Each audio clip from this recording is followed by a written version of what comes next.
The widow of oil. She only had a little oil, and God did a miracle. What if the size of your miracle was determined not by God's willingness to give, but by how many empty vessels you were willing to borrow before you believed anything would happen? There is a widow in an ancient story who is about to lose her sons to slavery. She has nothing, 1 jar of oil, and a prophet who tells her to do something that makes no rational sense. Go borrow every empty container she can find, not after the miracle, before it. We watch her walk through that neighborhood, knocking on doors, asking for empty jars, with no proof that anything is coming. And here is what we have never fully reckoned with. When the oil finally stops flowing, it stops not because God ran out, but because she ran out of vessels. The miracle did not end. Her expectation did. How does a family like hers end up here? That is the question we have to sit with before we go any further.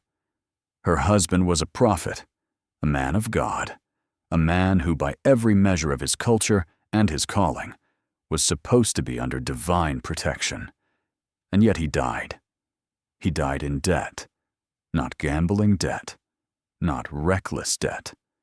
The kind of debt that accumulates when a man spends his life serving something other than his own financial security.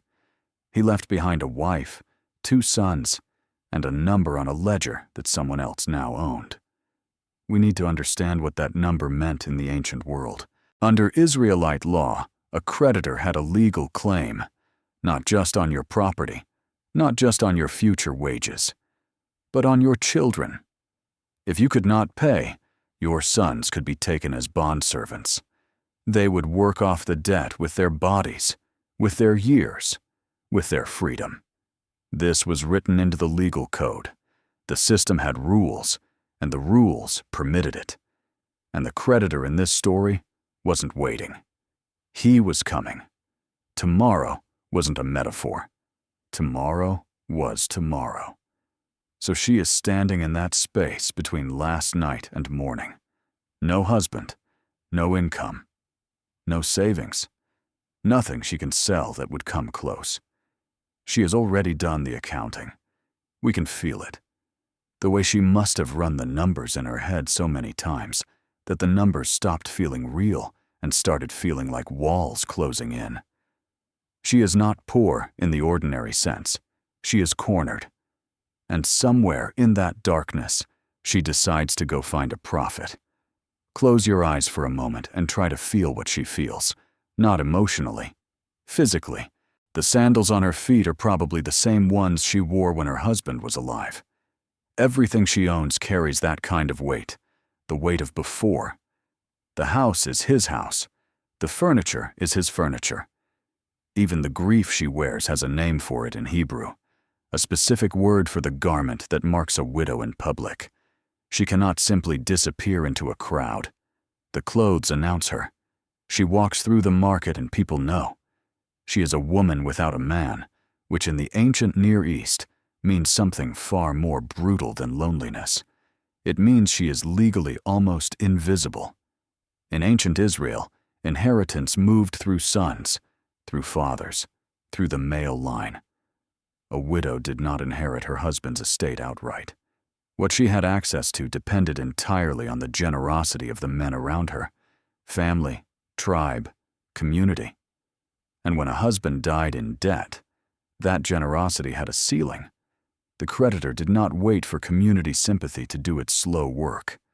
The creditor had a legal mechanism, recognized, practiced, unremarkable. He could claim what was owed to him in human currency. We have to let that land. Her sons are not a metaphor for what she stands to lose. They are the thing itself. Boys taken into debt slavery, bound out to a creditor's household to work off what their father borrowed. This was not a rare horror. It was a documented, permitted, ordinary feature of ancient Near Eastern economic life. The marketplace she walks through every day is the same marketplace where that transaction could happen. She has seen it happen to other families. She knows exactly what it looks like.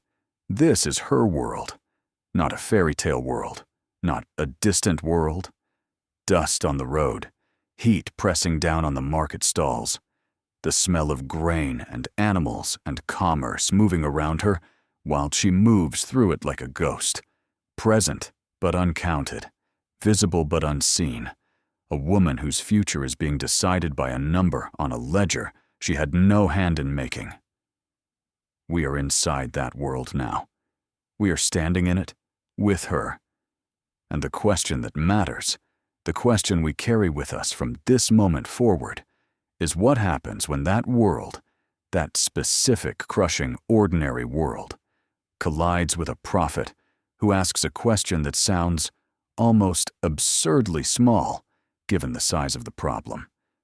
But that question is coming, and nothing about it will feel the way we expect. Her husband served God. That much we know. The text calls him one of the sons of the prophets, and that phrase matters more than it might first appear. The sons of the prophets were not a priestly class with temple salaries and official robes. They were not men who traded their devotion for security. They were a community, disciples, followers, men who gathered around prophets like Elisha and Elijah and gave their lives to something that did not pay well. They studied, they prayed, they obeyed, and they remained, by most measures the ancient world would recognize, poor. So this woman's husband was faithful. We have no reason to doubt that. And he died in debt. Hold those two facts together for a moment, because the human instinct, then and now, is to make them contradict each other. If he truly served God, how did he die leaving his family with nothing? Where was the reward? Where was the divine provision that should have followed a faithful life? We carry this expectation deeper than we realize. We absorb it from every story we half remember, every sermon we half believed. That obedience is a transaction, that proximity to God produces prosperity, that if a man walked closely with the prophets, surely the ledger of his life should have balanced out in the end. But Scripture does not hold that arrangement. Scripture never promised it. What we find instead, again and again, is that faithfulness and scarcity walk side by side, without apology. The prophets themselves were fed by ravens. Widows sheltered them, while their own flour ran low. The righteous went into exile. The devout went into debt. The nearness of God has never been measured in coins, and the silence of God has never meant the absence of God. This widow's grief is real, and her poverty is real, and neither one of them is evidence that something went wrong in her husband's relationship with God. That is the ground we need to stand on before anything else happens in this story. Because the miracle that is coming, the one Elisha is about to step into, it does not begin with wealth suddenly appearing from nowhere. It begins in a house that is genuinely empty, a life that is genuinely broken, a debt that is genuinely owed, and a widow who is out of options. Except one.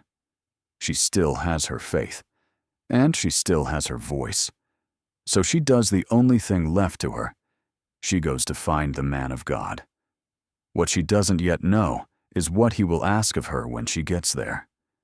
And what he asks will make almost no sense at all. Think about what it actually costs her to walk out that door. She is a widow in the ancient Near East. That alone tells us almost everything about her social position. She has no husband to speak for her, no legal standing to negotiate, no seat at any table where decisions about her future might be made. In this world, a woman without a man to represent her is a woman who speaks and is not heard, who needs and is not seen, who suffers and is expected to do so quietly. And she is in grief, the kind of grief that is still raw, still close. Her husband was not just the man she loved. He was the structure her entire life was built around. His income, his name, his presence, gone.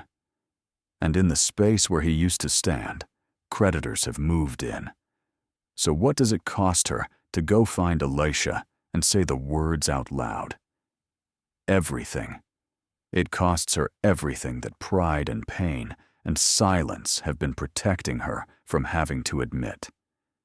We don't know how far she walks. We don't know if her children watch her leave or if she tells them where she is going. What we know is that she goes.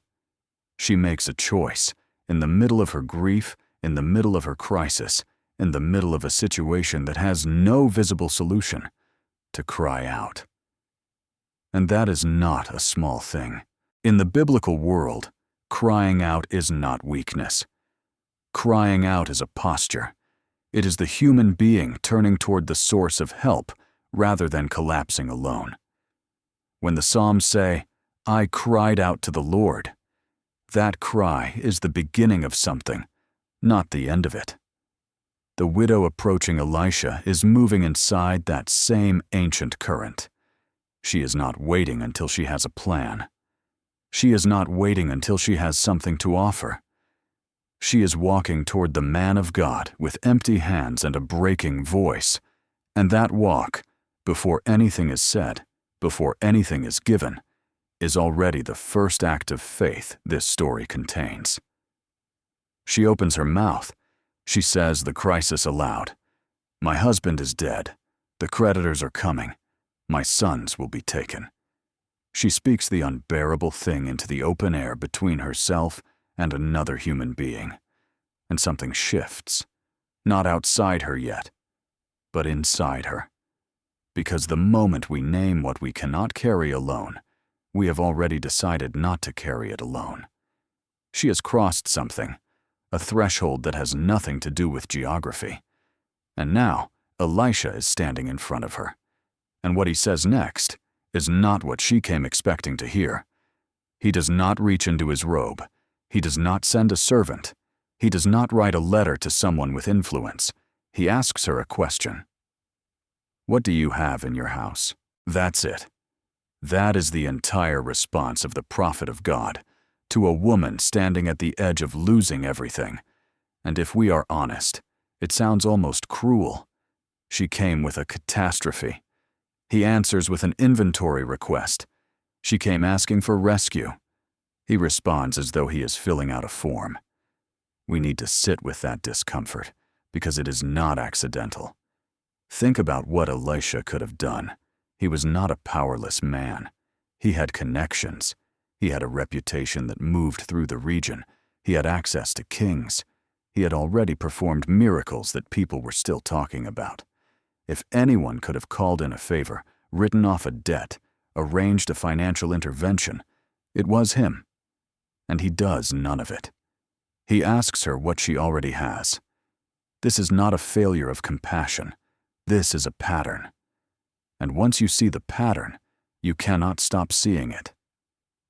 Moses is standing at the edge of the impossible, the Red Sea in front of him, Pharaoh's army behind him, an entire nation watching. And God says to him, "What is that in your hand?" A staff, a piece of wood. That is what God starts with. David walks toward a giant that has paralyzed an entire army.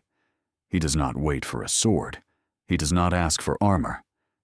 He bends down and picks up what is already on the ground beneath his feet.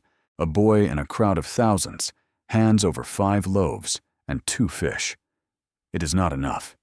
It is embarrassing. It is almost an insult to the scale of the problem. And it is exactly where the miracle begins. The pattern is not subtle.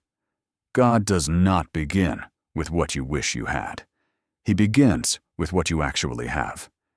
The miracle does not arrive from outside the story. It originates inside the inventory of the person standing in the need. Which means Elisha's question is not logistical. It is theological. It is not, "Tell me your assets so I can assess your situation."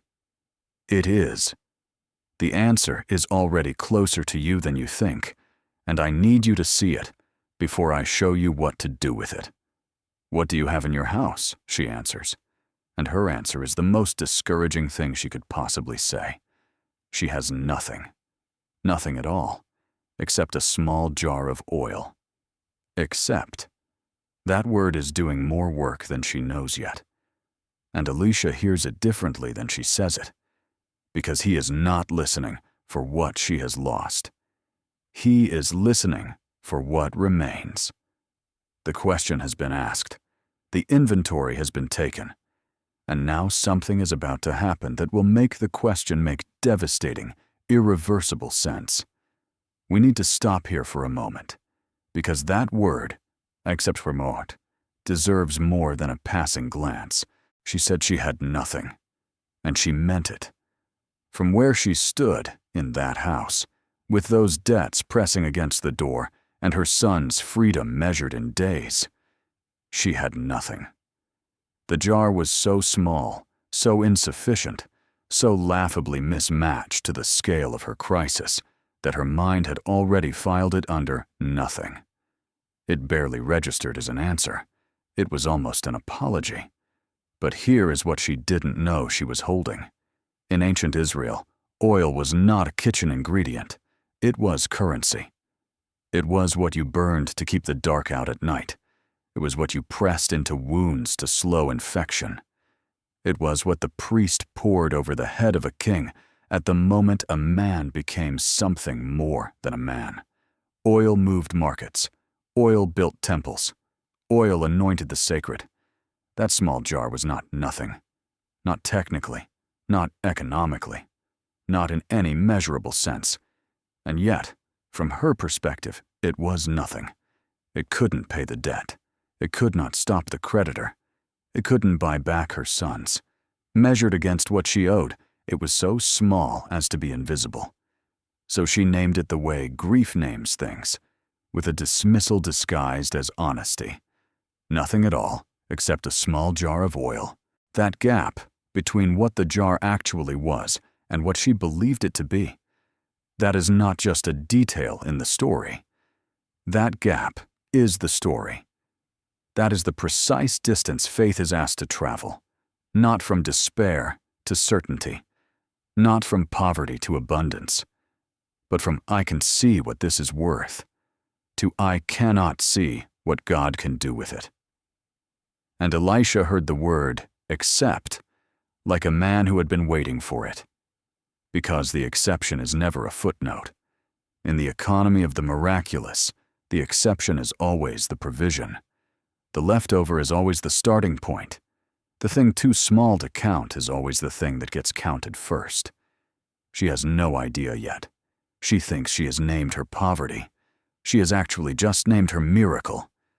And what Elisha says next will ask her to do something so irrational, so logistically strange, so dependent on a reality she cannot yet see, that the only possible response is either obedience or despair. She will have to choose. So here is what he tells her. Go borrow vessels, not from one neighbor, not from a close friend who already knows your situation and might take pity on you. Go to everyone. Go broadly. Go without embarrassment. Borrow as many empty containers as you can find. And then the prophet adds 4 words that will quietly become the hinge point of the entire story. Not a few. Not a few. 2 words that sound like a quantity. They are actually a theology, because Elisha is not giving her a shopping list. He is giving her a faith calibration. The number of vessels she collects is not logistical planning. It is a measurement of what she actually believes is possible. She will stop borrowing when her faith runs out. And she has no idea yet that this is what is being measured. She thinks she is gathering containers. She is actually revealing the interior architecture of her expectation. Then he tells her to go inside. Close the door. Do this with your sons, away from the street, away from the neighbors, away from every eye that might witness or question or explain what is about to happen. The shut door is strange. Think about it. If you were performing a miracle and you wanted people to believe in the God who sent you, you would do it publicly. You would invite witnesses. You would let the spectacle speak. But Elisha seals the room. He pulls the woman and her sons into a private enclosure and closes the world out. This is not secrecy. This is sanctuary. God is not hiding the miracle. He is protecting its conditions. The shut door removes every human variable, every skeptical face, every helpful suggestion, every voice that might interrupt the fragile obedience of a woman, still learning what she is capable of trusting. What happens in that room has to happen between the widow and her God, with no one else's unbelief allowed inside. And then the last instruction, the one that should be impossible, the one that asks the most. Pour, not. Wait until the oil multiplies, not. Pray and watch to see what happens. Pour. Take the one jar she already has, the jar she named when she thought she was naming her poverty, and begin to pour it into the empty vessels around her. Act as though abundance is already present. Move as though the miracle has already arrived. Commit the oil before the oil has committed to anything. Pour is the most demanding word in the entire passage. Because pour means she has to spend what she has before she knows whether it will be enough. Pour means she treats the jar as a source before she has any evidence it is a source. Pour is faith in its most physically uncomfortable form. It is action that has agreed to look foolish if God does not show up. And this is what we have to sit with for a moment. Each element of the instruction, not a few, shut the door, pour, is asking a different question. The borrowed vessels ask, how large is your expectation? The closed door asks, can you trust God without an audience? The pouring asks, will you move before you can see? 3 questions, 1 instruction, and all of them hidden inside what sounds like practical advice about containers and oil. She has to choose what the instruction actually is: a prophet's strange request, or a complete theology of faith compressed into 4 sentences. She does not know yet what her answer will cost her. She does not know yet what her answer will buy her, but she is about to close the door. And everything changes when she does. She steps outside. That is the moment we do not talk about enough. Not the pouring, not the miracle. The moment she opens the door and walks into the street where everyone already knows her story. Widows in ancient Israel were visible in a particular way. Their poverty was not private. It wore a face and a name and a neighborhood. These neighbors had watched her husband be buried. They had brought food in the first weeks, then less food, then nothing. They knew about the creditor. They knew about the sons. And now she is standing at their doors, asking for something that makes no immediate sense. Empty jars. Not food, not money. Jars. We think of borrowing as a transaction. It is not. Borrowing is a conversation, and the conversation always costs something. It costs the asking. It costs the explaining. It costs absorbing the pause before someone answers. That small silence where you can feel them calculating what kind of trouble you are. She cannot explain this properly. What does she say? A prophet told me. A prophet told me to gather vessels. A prophet told me that my single jar of oil is somehow the answer to a debt that would take years to repay. There is no version of that sentence that does not sound like grief has finally broken something in her. And yet she knocks. The sons are with her. Imagine what that costs her in a different way. Her boys watching their mother beg for empty containers from people who pity them. There is a particular humiliation in being seen as desperate by those who knew you before the desperation. These neighbors had known her household when it had resources, when her husband was alive, when the table was full. Now her sons are standing behind her in the doorway of a neighbor's house, waiting to carry borrowed jars home. One jar, then another. Then they walk to the next house. We need to stay with this part. We need to resist the temptation to rush toward the oil, because this is where the miracle actually begins. Not inside the house. Out here, in the street, in the asking. Every jar she borrows is a statement of belief before there is any evidence to justify belief. She is not borrowing vessels because she has seen the oil multiply. She is borrowing vessels because a man of God spoke, and she decided to treat that word as more real than her circumstances.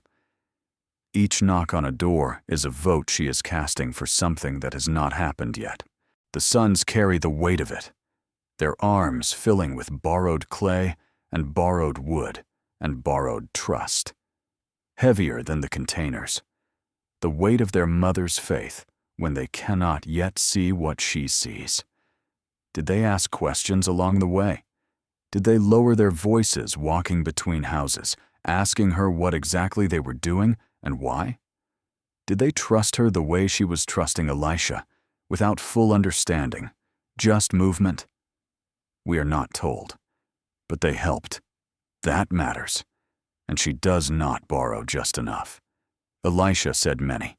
He said, do not collect a few. And so she asks again, and again. Past the polite number of doors, past the point of easy pride. Vessel after vessel, neighbor after neighbor, until the hallway of her closed house is full of empty things waiting to be filled. She has not seen one drop of new oil yet. She has only the word. And the jars, and the door she is about to close. That door is coming. And what happens behind it will vindicate every borrowed jar, every strange look, every question her sons ask that she could not fully answer. But first, she has to finish asking. We do not know what was said inside that house before the door closed. The text does not tell us. It gives us the action, not the argument. It gives us the result, not the argument that preceded it. And so we are left standing just outside the threshold, listening to the silence of a closed door, imagining what two sons and a desperate mother said to one another in that narrow space between obedience and reason. But we know human nature, and human nature does not go quietly. There was a son, we sense him, who counted the jars, who walked the hallway and ran the numbers, who understood, the way practical people always understand, that you cannot fill what has not been filled, that a jar of oil does not multiply, that prophets sometimes mean well, and widows sometimes believe too much, and that the world, with all its grief, operates by fixed and measurable laws. He was not cruel, he was not faithless, he was simply honest about what he could see. And what he could see was one small jar, and what he could not see was any reason to believe otherwise. We have been that son. Most of us have been that son. And then there was the other one, quieter. Not because he had more answers, but because he had fewer objections. He carried jars without fully understanding why. He did not have a theology of miracles mapped out in his mind. He had something smaller and stranger than that. He had a mother who had heard a word, and he had chosen to trust her hearing even when his own hearing registered nothing but silence. He did not argue, he just carried, and the mother held both of them. That is what mothers do. She held the counter and the carrier. She held the one who needed proof and the one who moved before proof arrived. She did not silence the practical son, because his questions were real. She did not wait for him to be persuaded, because the oil was not going to wait either. She simply moved, and she let her moving be the only answer available. This is the architecture of every household that has ever stood at the edge of an impossible instruction. There is always one voice that says, wait until it makes sense. And there is always another voice that says, what if obedience is the sense? And there is always someone who has to decide which voice to follow when the door has to close. She closed the door. Both sons were inside. One fully convinced, one still calculating. And here is the thing that should stop us entirely. The oil did not wait for unanimity. Grace wasn't withheld until the household reached consensus. The only condition was action. The only requirement was the closing of the door and the lifting of the jar. Perfect faith was not the threshold. Obedient movement was. And so both sons would witness what was coming, from different starting postures, with different amounts of certainty in their chests. One would see a miracle he half expected. The other would see something that would permanently reorganize everything he thought he knew. But neither of them has seen it yet. The jar is in her hand. The first empty vessel is on the floor. The door is closed. And the question that was alive in that house a moment ago, the debate between logic and trust, between waiting and moving, is about to be answered in a language that has the words at all.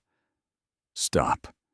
We need to stay here for just a moment longer, because we are standing at the exact center of everything, the hinge point, the fulcrum, the 3 seconds that will determine whether this story ends in poverty or abundance, in grief or gratitude, in 2 boys sold or 2 boys saved.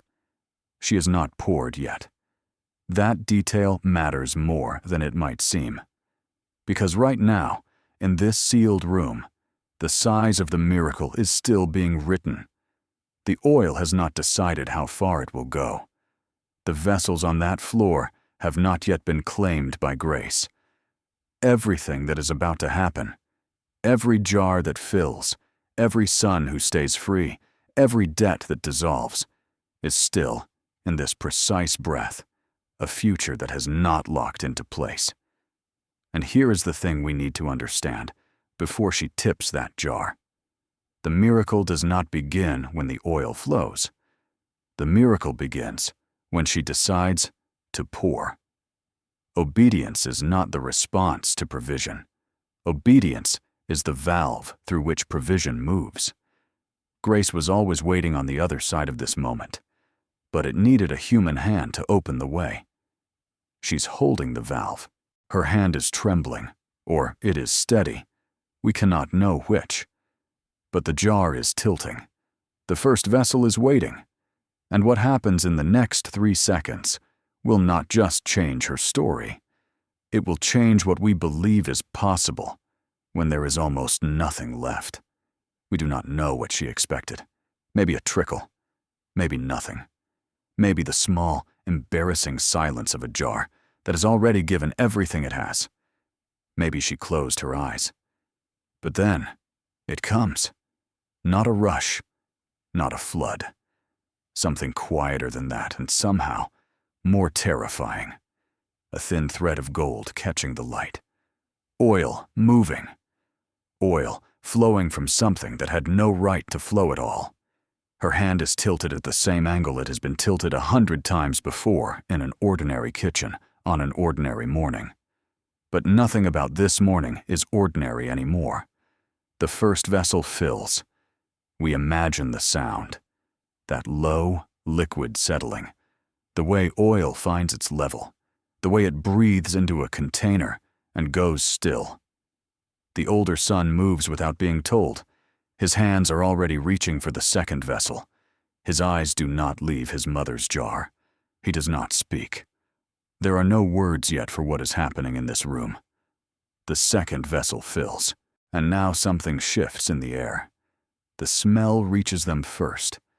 Pressed olives, something ancient and warm, the scent that belongs to harvest and abundance and celebration, filling a house that has known none of those things for a very long time.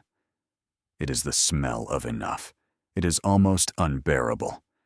The younger son is crying, or he is not. We do not know, but his hands are moving faster now, setting vessel after vessel into place. And there is a rhythm building in this kitchen that feels less like labor and more like music. Pour, fill, move, pour, fill, move. The silence between each pour is sacred. It is the silence of people who understand. They are inside something they cannot explain and have chosen not to try. The jar does not run dry. This is the thing we have to sit with. The jar does not run dry. Every law of the physical world says it should. Every calculation she could have made yesterday, last week, the morning her husband died. Every number leads to the same answer. There is not enough. There has not been enough. There will not be enough. And yet here, in a borrowed light, with borrowed vessels and trembling hands, the arithmetic of heaven is rewriting itself over the arithmetic of grief. Vessel after vessel, the room is filling now, not just with oil, but with something else. Something that has no name in the language of markets or debts or creditors. It is the specific weight of a promise being kept. It is the feeling of being seen by something vast enough to count your tears and small enough to care about your kitchen. She does not stop. She cannot stop. To stop would be to doubt, and doubt would be the only thing that could end this. So she pours, and pours, and pours. Her arm does not tire, or if it does, she does not feel it. The sons are running out of vessels to bring. And here is where the miracle shows us something about the mind behind it. Because the oil does not spill. It does not overflow onto the floor in some dramatic excess, some showy abundance that wastes itself on stone. It doesn't keep flowing after the last container is full, as if to prove a point. It stops. Clean. Precise. Calibrated to the last drop against the last vessel. The jar is still. God wasted nothing. He filled exactly what was presented to him, not more, not less. Every vessel she gathered in faith became a vessel of provision. Every vessel she did not gather remained empty. The miracle was not limited by what heaven could give. It was shaped by what she was willing to carry. The oil has stopped. The room smells like holiness and harvest. And somewhere in the city, a creditor is still waiting, not knowing that his debt is already paid, that it was paid in a kitchen by a widow with a jar that had almost nothing left. What happens next will require one more act of obedience. She calls for another vessel. That is the sentence that breaks you open if you let it. The oil is still warm. The rhythm is still there. Tilt, pour, fill, move. Her hands know the motion now. Her body has memorized the miracle. And so she turns to her son, and she says it the way you say something when you expect the answer to be yes. Bring me another vessel, and he says, there is not another. The oil stops, not slowly, not with a warning. The moment the last vessel is filled, the moment the capacity of what she gathered meets the edge of itself, the flow simply ceases, like a door closing, like a sentence ending with a period instead of a comma. And now you have to decide what to feel about that, because your first instinct might be grief. She could have poured more. There was more. If only she had gathered more vessels, if only the sons had run faster through more streets, knocked on more doors, borrowed from more neighbors, the miracle would have continued. You can almost hear the math of the loss. Each empty vessel she did not gather is a measure of oil she will never see. But hold that thought. Hold it long enough to turn it over.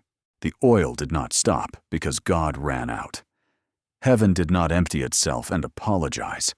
The source wasn't exhausted. What was exhausted was the container. The miracle filled precisely what was presented to receive it. And when there was nothing left to receive, the giving paused. Not because the giving was finished, but because the preparation was. This is a theological statement about how provision works. God does not pour into the abstract. He pours into the specific. He fills what has been made ready, what has been gathered, what has been brought inside and set in order.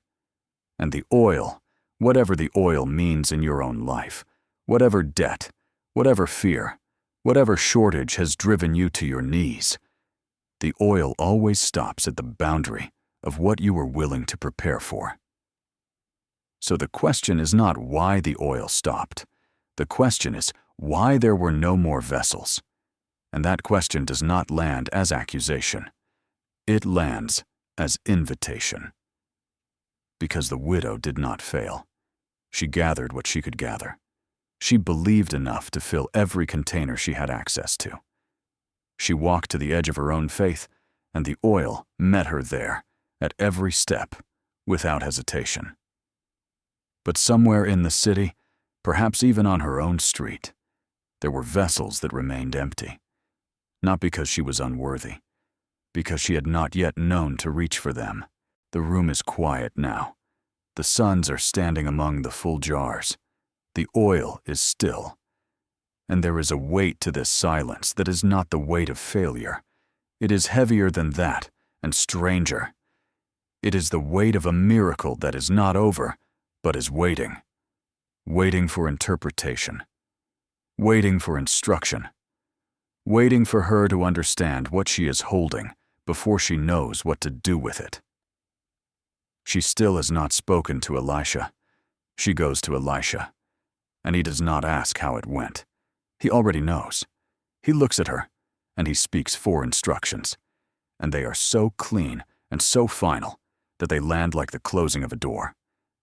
Sell the oil, pay the debt, live, you and your sons, on the rest. That is it. That is the whole sentence. No ceremony, no long explanation. Just the 4 most liberating words a woman in her position had ever been allowed to hear. Pay the debt. Live. Now stop here, because we need to do the math. And the math is the miracle. A single bath of olive oil in the ancient Near East, roughly 6 gallons, was worth enough to feed a family for several days.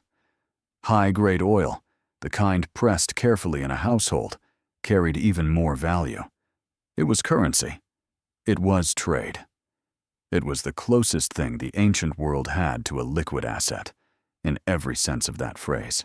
The debt she owed was large enough that her creditor considered 2 sons a fair exchange for it. 2 living human beings, which means we are not talking about a minor sum. Scholars estimate that the kind of debt serious enough to trigger debt slavery in that economy could require the equivalent of years of household income to clear. She filled every vessel she had borrowed, every single one, and only then did the oil stop. Now ask the question we have been holding since the beginning. What if she had borrowed only 2 vessels? 2 vessels. 2 miracles. 2 baths of oil. Enough, perhaps, to slow the creditor. Enough to buy a week, maybe 2. Not enough to clear the principal. Not enough to free her sons. Not enough to live on afterward. The oil would have stopped at 2, not because God ran out, but because she had run out of expectation. The vessel was always the ceiling, not the oil. The oil had no ceiling. This is the thing that should stop us cold. The size of the miracle was not determined by the size of God's willingness. It was determined by the size of her reach. Every neighbor she did not ask was a vessel that stayed empty. Every door she walked past was oil that was never poured. The miracle was not too small. Her expectation set the boundary, and the boundary held. But she did not borrow only 2. She borrowed, as the text says, not a few. And those 3 words, small, almost forgettable, those 3 words are the hinge of everything. Not a few. Which means she ran out of containers before she ran out of oil. Which means when the math is finally done, when the last jar is weighed and sold, and the creditor is paid in full, there is still enough left. Enough to live on. Enough for 2 boys who were, days ago, already spoken for. We came into this story with her. We stood in that house. We watched her count what she had and arrive at almost nothing. We heard Elisha ask the strange question, What do you have? And we wondered what possible difference a single jar could make against a debt that size. This is what difference it made. Freedom. Full freedom. Not partial. Not negotiated. Not delayed. The oil did not run until the debt was paid, and there was enough left over to sustain them. God did not stop at sufficient.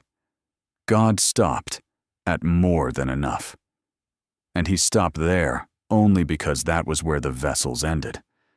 We have been watching this whole time, thinking the crisis was the debt. The crisis was never the debt. The crisis was always the ceiling she almost placed on her own deliverance. She borrowed not a few. And because she did, her sons came home. So here is where we land. Not at the end of an ancient story. At the beginning of a living one. The widow did not have wealth. She did not have influence. She did not have a plan, or a network, or a contingency. She had one jar, and she had a prophet who told her to do something that made no financial sense whatsoever. Borrow vessels. Not a few. Go in. Shut the door. Pour. That is the equation. That is the whole equation. And what we have watched unfold across everything she did, the asking, the gathering, the closing of the door, the pouring in private, the oil that moved only as long as there was somewhere for it to go, all of it collapses into a single, quiet, devastating truth. God did not stop because the oil ran out. God stopped because the vessels did, which means the ceiling was never his. The ceiling was hers.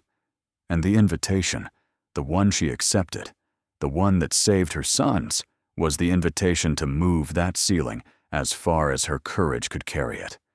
This is not a parable about poverty. This is not a comfort passage for people who need to feel better about having less. This is a precision document. It is a blueprint, and it tells you, in exact terms, how the transaction works. He asks what you have, not what you wish you had, not what you used to have, what is in your hand right now.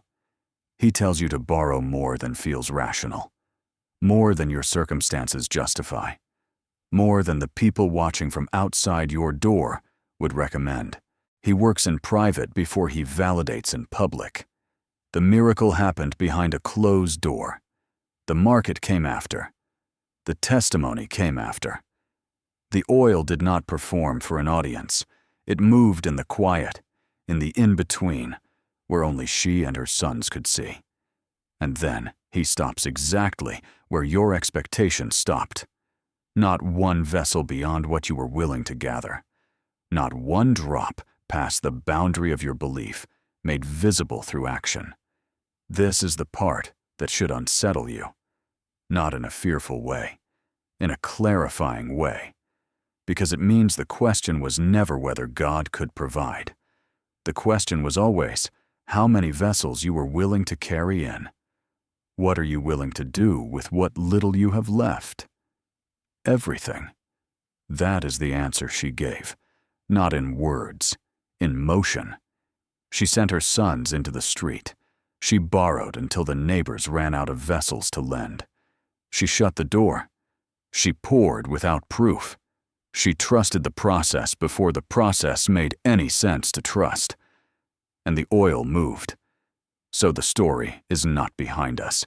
It is not sealed inside a scroll or a chapter heading or a theological footnote.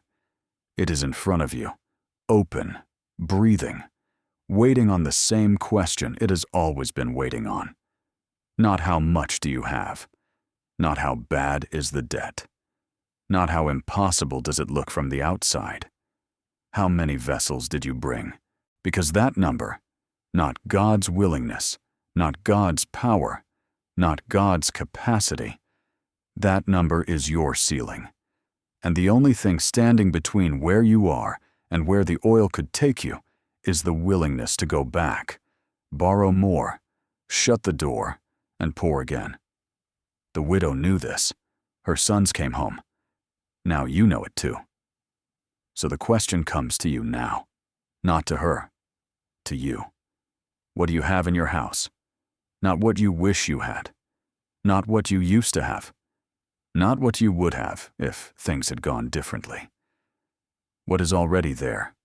Small, overlooked, maybe even embarrassing in how little it seems. What is the one thing you keep dismissing because it could not possibly be enough? That is your jar of oil, and the creditor at your door, the debt, the diagnosis, the deadline, the silence where a future used to be. That creditor is real. We are not pretending otherwise. The threat is real. The scarcity is real. But so is the jar. Here is what we are asking you to do before this ends. Name it. Out loud, or in writing, or in the quiet of wherever you are right now. Name the thing you have minimized. Say it like it matters, because it does. Then decide how many vessels you are borrowing, not how many feel safe, not how many seem reasonable. How many do you actually believe the oil can fill? Write that number down. Then take one step, one concrete, slightly irrational, obedient step in the direction of the poor. Not tomorrow. Not when the conditions improve. Now, while the door is still shut, while the oil is still moving, while there is still room to bring another vessel. The widow did not wait until she understood it. She just poured. The oil stopped when she ran out of vessels. Do not run out of vessels.